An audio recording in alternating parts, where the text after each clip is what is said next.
തമിഴ്നാട്ടിൽ സ്വകാര്യ ബസിന്റെ പടിയിൽ നിന്നും യാത്ര ചെയ്ത 4 വിദ്യാർത്ഥികൾ ലോറി ഇടിച്ചു മരിച്ചു. ചെങ്കൽപ്പേട്ടിലാണ് അപകടമുണ്ടായത്. ബസിന്റെ പടിയിൽ നിന്നും വീണ വിദ്യാർത്ഥികളുടെ ശരീരത്തിലൂടെ കണ്ടെയ്നർ ലോറി കയറുകയായിരുന്നു.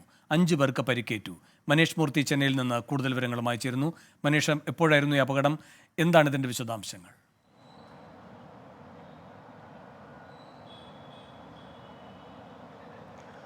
ഇന്ന് രാവിലെയാണ് ഈ ഒരു അപകടം നടക്കുന്നത്. സ്വകാര്യ ബസ്സിൻ്റെ ഫുട്ബോർഡിൽ നിന്ന് യാത്ര ചെയ്യുകയായിരുന്നു ഈ കുട്ടികൾ. അവർ പൊടുന്നനെ ബസ് ബ്രേക്ക് ചെയ്തപ്പോൾ ഇവർ 4 പേരും പുറത്തേക്ക് വീഴുകയായിരുന്നു. ഈ വീണ ഉടൻ തന്നെ, റോഡിലേക്ക് വീണ ഉടൻ തന്നെ അവരുടെ മേലെ ഈ കണ്ടെയ്നർ ലോറി വന്ന് ഇടിച്ച് കയറുകയായിരുന്നു എന്നുള്ളതാണ് നമുക്ക് ലഭിക്കുന്ന വിവരങ്ങൾ. 4 പേരും തൽക്ഷണം തന്നെ സംഭവ സ്ഥലത്ത് തന്നെ മരിച്ചു. 5 പേർക്ക് ഇതേ സമയത്ത് തന്നെ റോഡിലേക്ക് വീണ 5 വിദ്യാർത്ഥികൾക്ക് പരിക്കേൽക്കുകയും ചെയ്തിട്ടുണ്ട്. വിദ്യാർത്ഥികളുടെ വിശദാംശങ്ങൾ നമുക്ക് അല്പസമയത്തിന് ശേഷം ലഭിക്കും. എന്തായാലും ദാരുണമായ ഒരു സംഭവം തന്നെയാണ് നടന്നിരിക്കുന്നത്. രാവിലെ കോളേജിലേക്ക് പോയ വിദ്യാർത്ഥികളാണ്.